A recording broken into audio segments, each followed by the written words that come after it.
गुरु ब्रह्मा गुरु विष्णू गुरुदेव महेश्वरा सद्गुरु साक्षात परब्रह्म तस्मै श्री सद्गुरे नमः। जय जय रघुवीर समर्थ।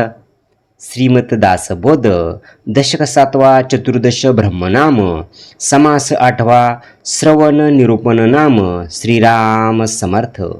ऐक परमार्थाचे साधन जेणे होय समाधान ते तू जानगा श्रवण निश्चयेसी। श्री समर्थ म्हणतात की आता परमार्थाचे साधन सांगतो ते ऐका। ज्या साधनाच्या योगे निश्चितपणे समाधान प्राप्त होते ते साधन म्हणजे श्रवण होय, हे तू जाणून घे। श्रवणे आतुडे भक्ती, श्रवणे उद्भवे विरक्ती, श्रवणे तुटे आसक्ती विषयाची। समर्थ म्हणतात की श्रवणाच्या योगे भक्तीची प्राप्ती होते, अंतरात वैराग्य उत्पन्न होते आणि विषयाची आसक्ती नष्ट होते। श्रवणे घडे चित्तशुद्धी, श्रवणे होय दृढबुद्धी, श्रवणे तुटे उपाधी अभिमानाची। समर्थ म्हणतात की श्रवणामुळे चित्तशुद्धी होते, निश्चयात्मक बुद्धी प्राप्त होते आणि अभिमानाची उपाधी तुटते। श्रवणे निश्चयो घडे, श्रवणे ममता मोडे, श्रवणे अंतरी जोडे समाधान। समर्थ म्हणतात की श्रवणाने अध्यात्माचा निश्चय होतो, देहासंबंधी ममता नाहीशी होते आणि अंतर्गत समाधान टिकून राहते।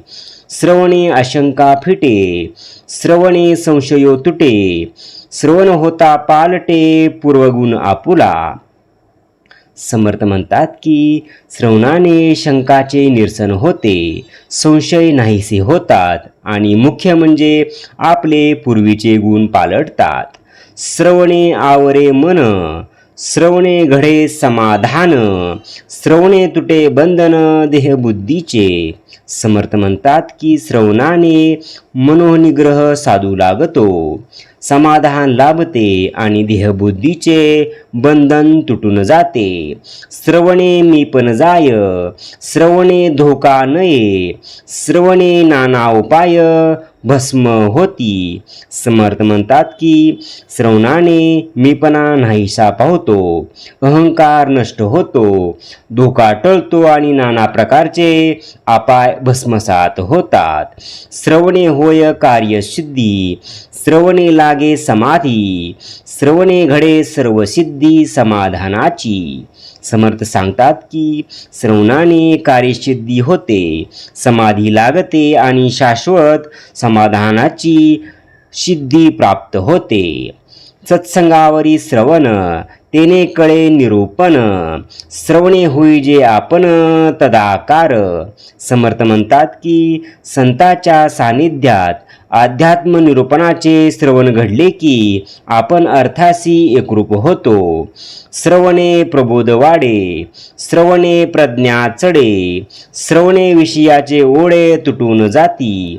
समर्थ सांगतात की श्रवणाने ज्ञान वाढते, प्रज्ञा जागृत होते आणि मनाची विषयाकडे जी ओढ होते ती कमी होते। श्रवणे विचार कळे, श्रवणे ज्ञान हे प्रबळे, श्रवणे वस्तू निवळे साधकासी। समर्थ म्हणतात की श्रवणाने सारासार विचार म्हणजे काय हे कळते, त्यामुळे ज्ञानाची वृद्धी होते आणि अखेर साधकाला आत्मवस्तूची प्राप्ती होते।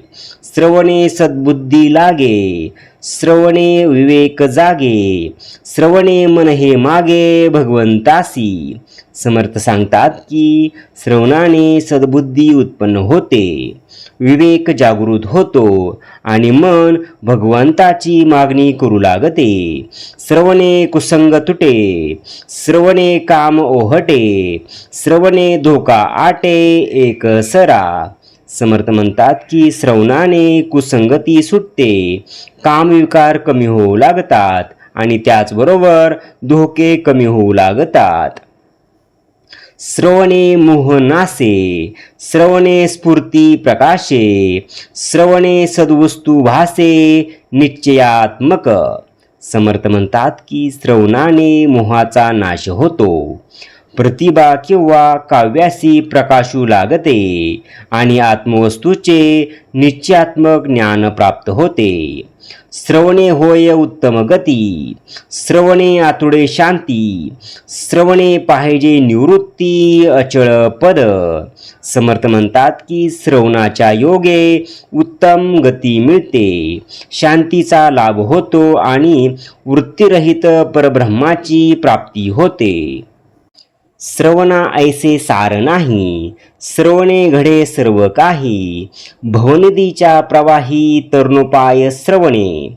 समर्थ सांगतात की श्रवणासारखे सार नाही, श्रवणाने सर्व काही प्राप्त होते.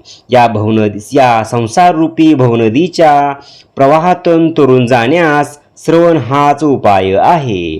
श्रवण भजनाचा आरंभ, श्रवण सर्वी संभारंभ, श्रवणे होय स्वयंभ सर्व काही. समर्थ सांगतात की नवविधा भक्तीतील भजनाचा आरंभ श्रवणाने होतो. सर्व विद्या कला आदीचा आरंभ श्रवणानेच होतो. श्रवणाने आपोआपच सर्व काही घडत असते, प्रवृत्ती अथवा निवृत्ती. श्रवणे वनन घडे प्राप्ती, हे तो सकळास प्रचिती प्रत्यक्ष आहे. समर्थ सांगतात की प्रपंच असो वा परमार्थ, श्रवणाशिवाय काहीच प्राप्त होत नाही. या गोष्टीचा अनुभव सर्व लोकांना प्रत्यक्ष येतच असतो. ऐकल्याविन कळेना, हे तो ठाऊक आहे जना.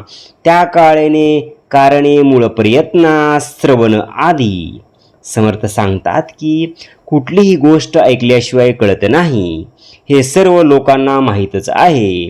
त्यामुळे कशासाठीही जे प्रयत्न केले जातात त्याच्या मुळाशी श्रवण असते. आधी श्रवण घडले तर मग प्रयत्न केले जातात. जे जन्मी ऐकलेच नाही, तेथे पडिजे संदेही, म्हणून दुजे काही साम्यतना घडे. समर्थ म्हणतात की ज्याविषयी या जन्मात कधी ऐकलेलेच नसते, त्याविषयी मनात संदेह उत्पन्न होतो. म्हणून श्रवणासारखे त्याच्याशी साधर्म असणारे दुसरे काहीच नाही. बहुत साधने पाहता, श्रवणास न घडे साम्यता, श्रवणेविन तत्वता कार्य न चले. समर्थ म्हणतात की अनेक साधनासंबंधी विचार केला असता श्रवणासारखे सर्वोत्कृष्ट साधन दुसरे नाही हे कळून येते. खरोखरच श्रवणाशिवाय कुठलेही कार्य घडू शकत नाही. न देखता दिनकर, पडे अवघा अंधकार, श्रवणेविन प्रकार तैसा होय. समर्थ म्हणतात की जसा सूर्य उगवला नाही तर सर्वत्र अंधाराचे साम्राज्य असते, तसाच प्रकार श्रवणाचा समजावा. कैसी नवविधा भक्ती, कैसी चतुर्विधा मुक्ती, कैसी आहे सहज स्थिती हे श्रवणेविन न कळे. समर्थ म्हणतात की नवविधा भक्ती कशी करावी, चतुर्विध मुक्ती कुठल्या आहेत, सहज स्थिती कशाला म्हणतात, हे सर्व श्रवणाशिवाय कळत नाही. न कळे षटकर्माचरण, न कळे कैसे पुनच्चरण, न कळे कैसे उपासन विधियुक्त.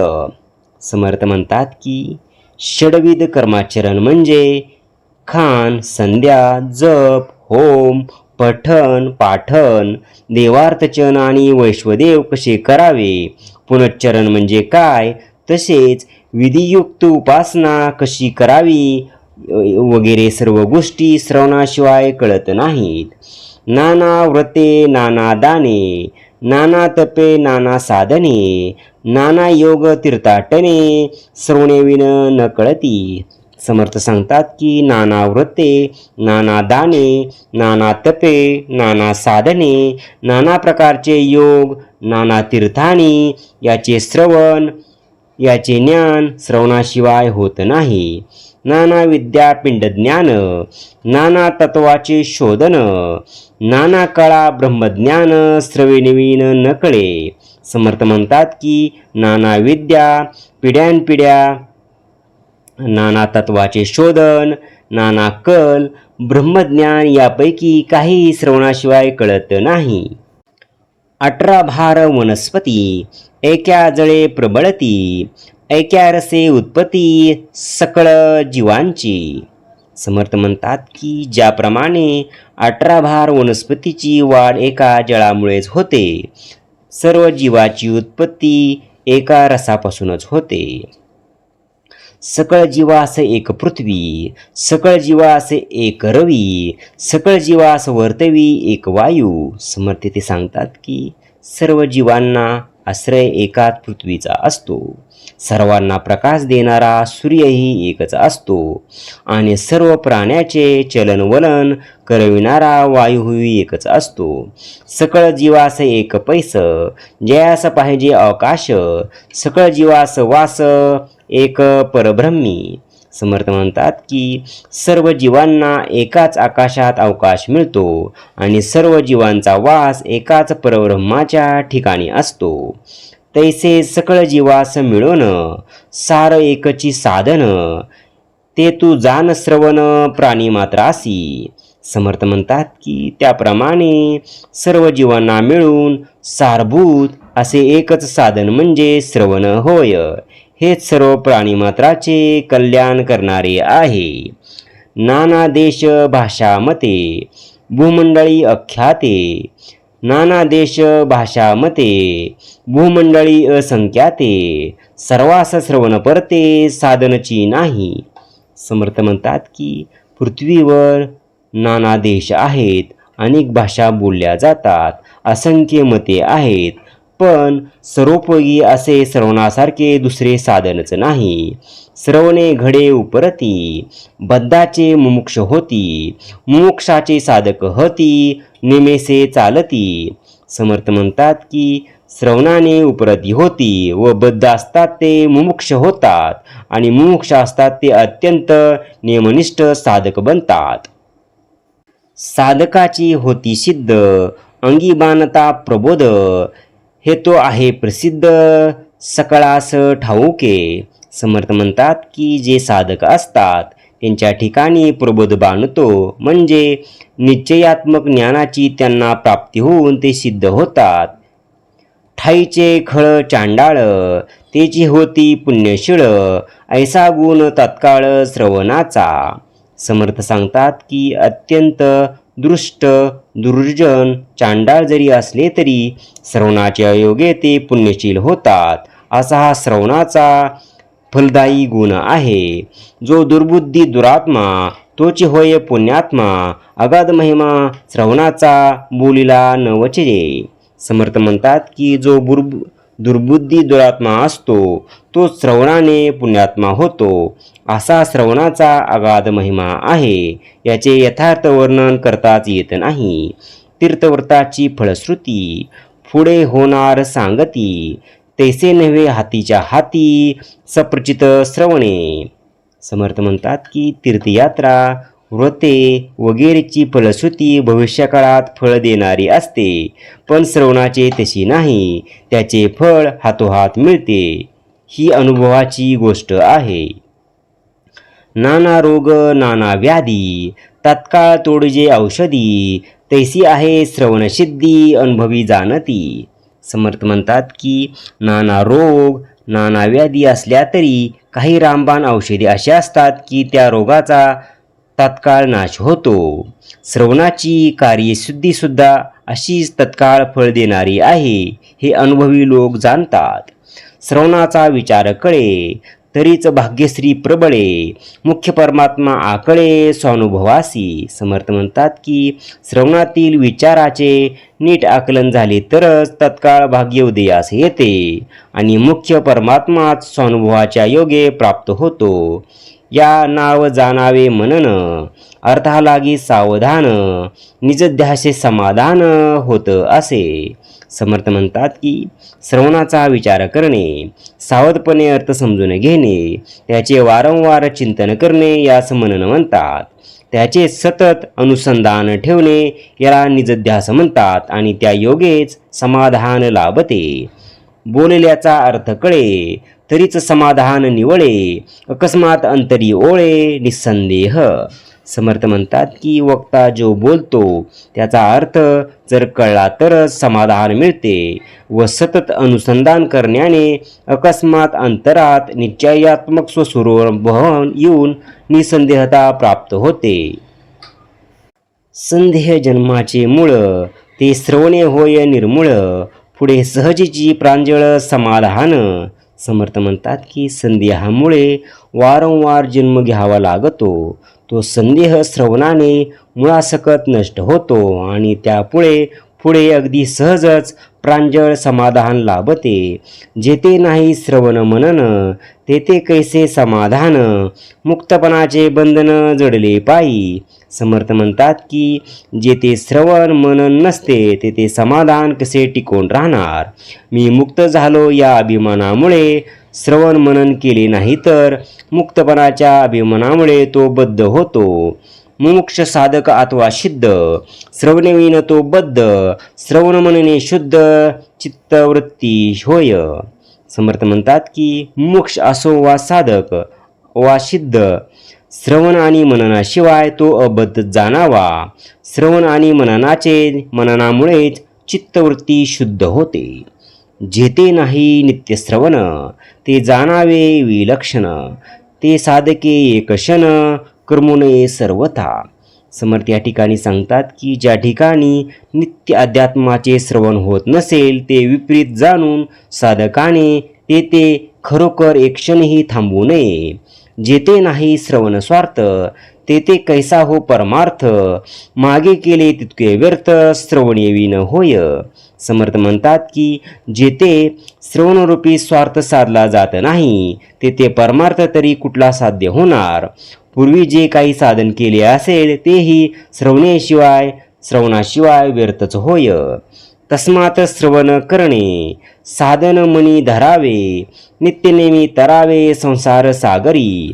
समर्थ म्हणतात की म्हणून नित्यनेमाने श्रवणरूपी साधन मनापासून करीत व्हावे, म्हणजे सहजपणे संसार सागरातून तरून जाता येते.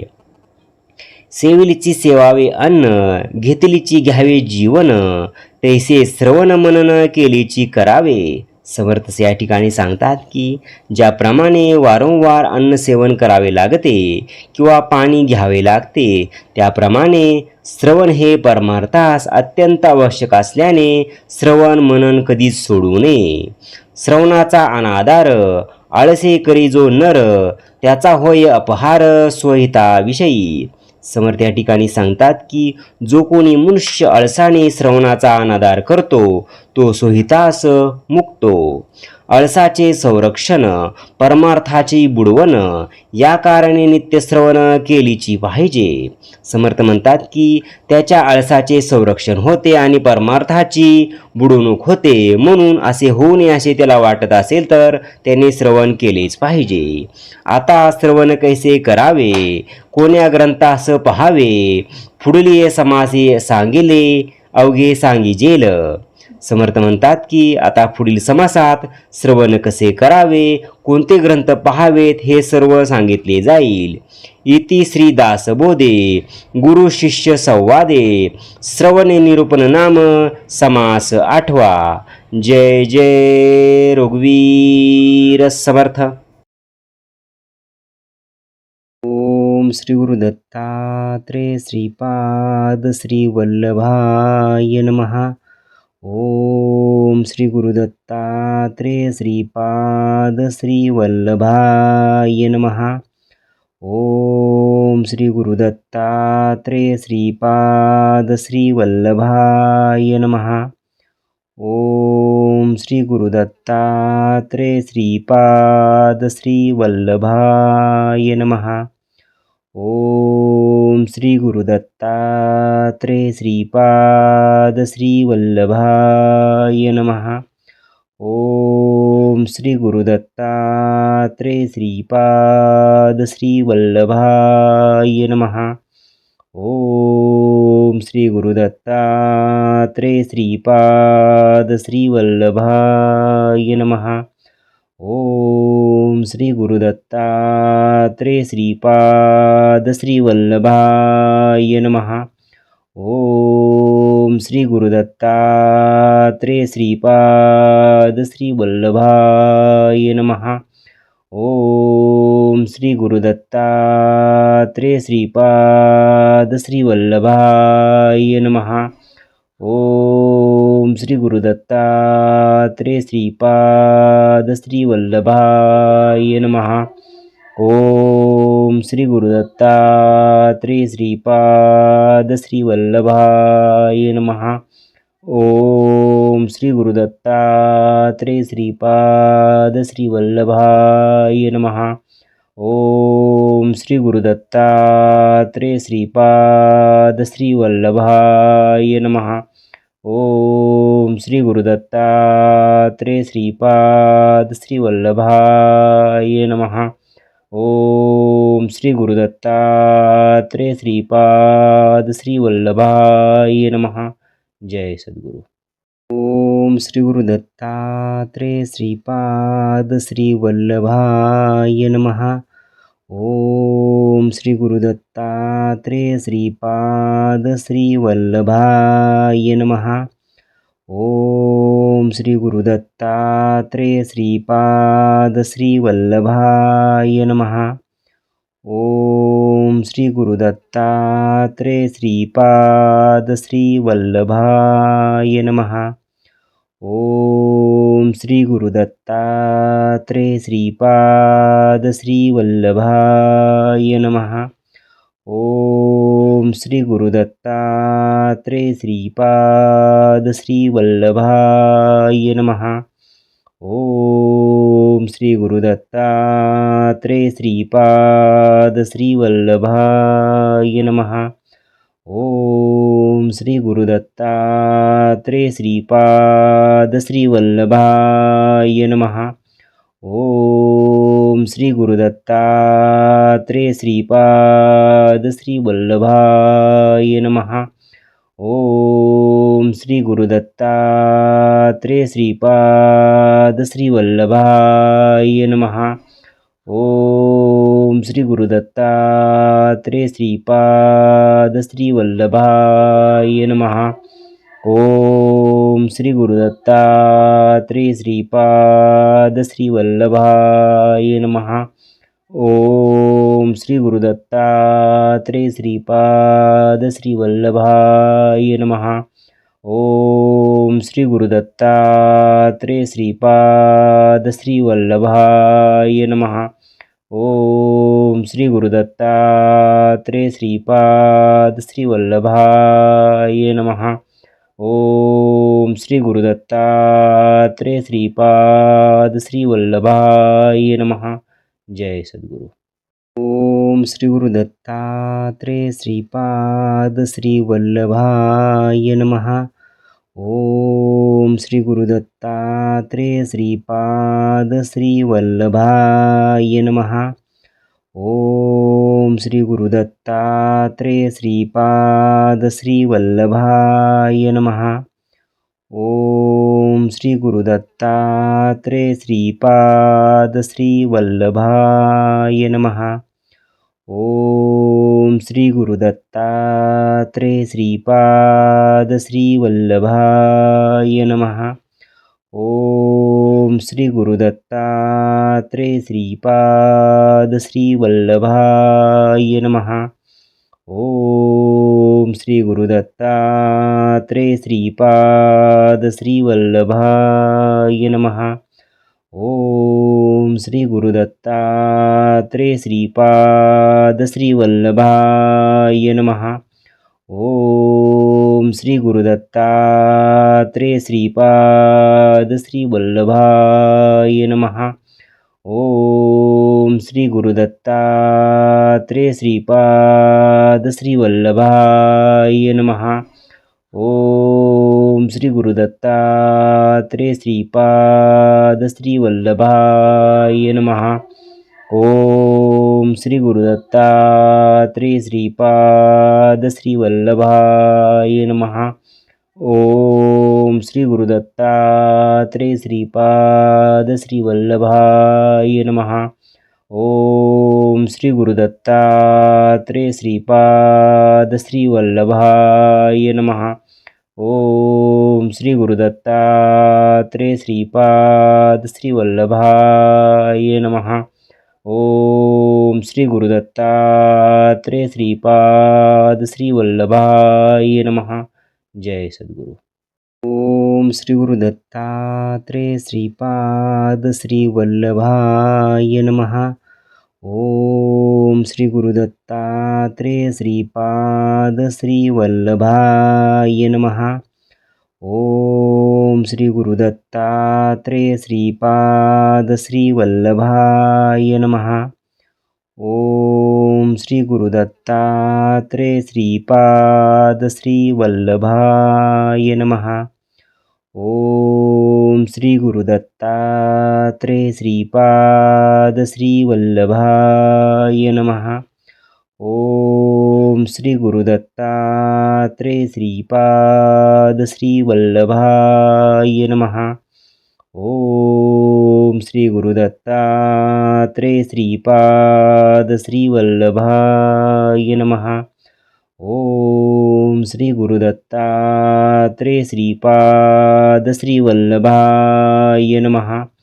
ओम श्री गुरुदत्तात्रेय श्रीपाद श्रीवल्लभाय नमः. ओम श्री गुरुदत्तात्रेय श्रीपाद श्रीवल्लभाय नमः. ओम श्री गुरुदत्तात्रेय श्रीपाद श्रीवल्लभाय नमः. ओम श्री गुरुदत्तात्रेय श्रीपाद श्रीवल्लभाय नमः. ओम श्री गुरुदत्तात्रेय श्रीपाद श्रीवल्लभाय नमः. ओम श्री गुरुदत्तात्रेय श्रीपाद श्रीवल्लभाय नमः. ओम श्री गुरुदत्तात्रेय श्रीपाद श्रीवल्लभाय नमः. ओम श्री गुरुदत्तात्रेय श्रीपाद श्रीवल्लभाय नमः. जय सद्गुरु. ओम श्री गुरुदत्तात्रेय श्रीपाद श्रीवल्लभाय नमः. ओम श्री गुरुदत्तात्रेय श्रीपाद श्रीवल्लभाय नमः. ओम श्री गुरुदत्तात्रेय श्रीपाद श्रीवल्लभाय नमः. ओम श्री गुरुदत्तात्रेय श्रीपाद श्रीवल्लभाय नमः. ओम श्री गुरुदत्तात्रेय श्रीपाद श्रीवल्लभाय नमः. ओम श्री गुरुदत्तात्रेय श्रीपाद श्रीवल्लभाय नमः. ओम श्री गुरुदत्तात्रेय श्रीपाद श्रीवल्लभाय नमः. ओम श्री गुरुदत्तात्रेय श्रीपाद श्रीवल्लभाय नमः. ओम श्री गुरुदत्तात्रेय श्रीपाद श्रीवल्लभाय नमः. ओम श्री गुरुदत्तात्रेय श्रीपाद श्रीवल्लभाय नमः. ओम श्री गुरुदत्तात्रेय श्रीपाद श्रीवल्लभाय नमः. ओम श्री गुरुदत्तात्रेय श्रीपाद श्रीवल्लभाय नमः. ओम श्री गुरुदत्तात्रेय श्रीपाद श्रीवल्लभाय नमः. ओम श्री गुरुदत्तात्रेय श्रीपाद श्रीवल्लभाय नमः. ओम श्री गुरुदत्तात्रेय श्रीपाद श्रीवल्लभाय नमः. ओम श्री गुरुदत्तात्रेय श्रीपाद श्रीवल्लभाय नमः. जय सद्गुरु.